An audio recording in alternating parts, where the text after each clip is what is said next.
Hello, everyone. What a great group. I'm TALLI, and I am so excited to be here with you tonight, sharing a stage with people willing to get out of their comfort zone just to entertain you. Thank you, Paula, for this incredible opportunity. I really couldn't say no. Like some of tonight's comics, I'm actually a little terrified. But it's no accident that I use the word excited. And let me explain. A Harvard Business School study conducted by Dr. Allison Brooks asked students to deliver persuasive speeches in front of a panel of judges. Students were given 2 minutes to prepare, and most were visibly shaking. To help them manage their fear, Professor Brooks asked the students to speak 3 words out loud before they delivered their speeches. She randomly assigned them to say either, "I am calm," or "I am excited." And the results were surprising. Those who labeled their emotions as excitement were rated 20% more persuasive and 15% more confident than the students who branded themselves as calm. So just by reframing fear into excitement, the speakers were more motivated, and the average length of their speeches increased by 30%. So, repeat after me. I am excited. I am excited. Great. Let's reframe fear with excitement. Someone once asked me, what would you say to your younger self if you could? Knowing what I now know, I would look fear in the eyes and say, I've got this. This is an adventure. This is exciting. A year ago, I was in my own comfort zone, living in Charlotte, North Carolina, surrounded by family and friends, working at what I considered at the time to be my dream job. If you had told me then, TALLI, in a year from now, you'll be living in Orlando, running a museum and thriving, I would have told you you were delirious. I was comfortable, and I was very nervous about change. So what exactly is a comfort zone? I found out that it's a psychological state where things feel familiar and you feel at ease and in control of your environment, and you experience low levels of anxiety and stress. I don't know about you, but I like being in my comfort zone. But I also know and understand that growth occurs outside of that zone.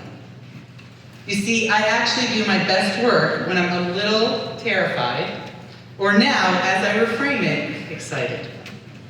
Mark Burnett, the TV producer of a reality show, the shows like The Apprentice, Survivor, Shark Tank, famously guaranteed that the day you step outside your comfort zone by making success your goal is the day you discover that adversity, risk, and daring will make life sweeter than you ever imagined.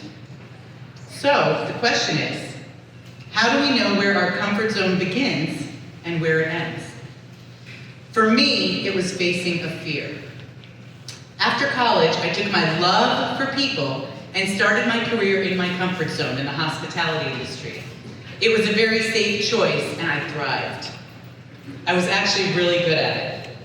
But my career and comfort zone went out the window when I met my knight in shining armor a year into my flourishing career.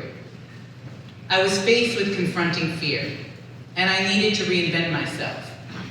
As women, there's a lot of men in the audience, but as women, we have to continually reinvent ourselves throughout life. My 20s were full of transition moments, from student to employee, single to married, having no dependents to motherhood, 3 kids in 3 years.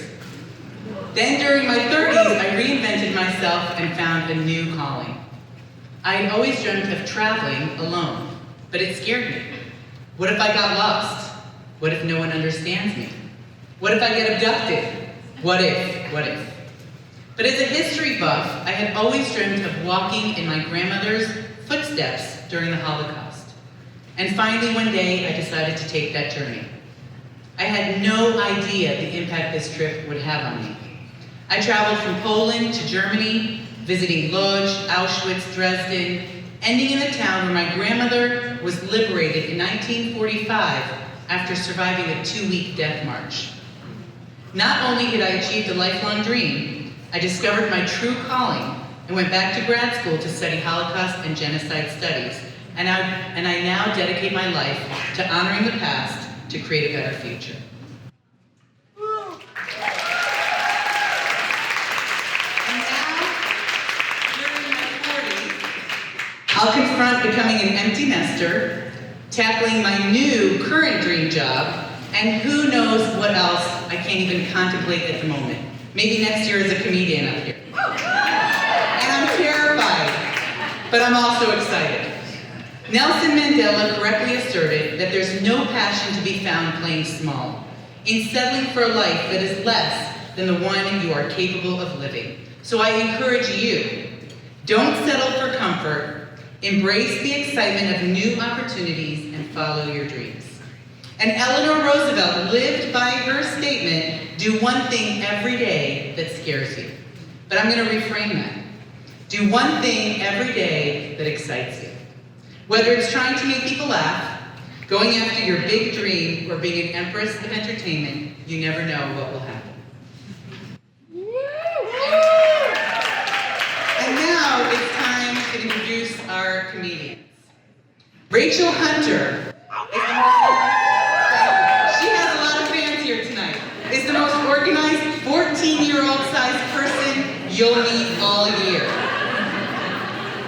And Teese Malin is a quirky queer who loves spoons, bears, and procrastinating by rearranging the furniture yet again. And Jamie Bouchel.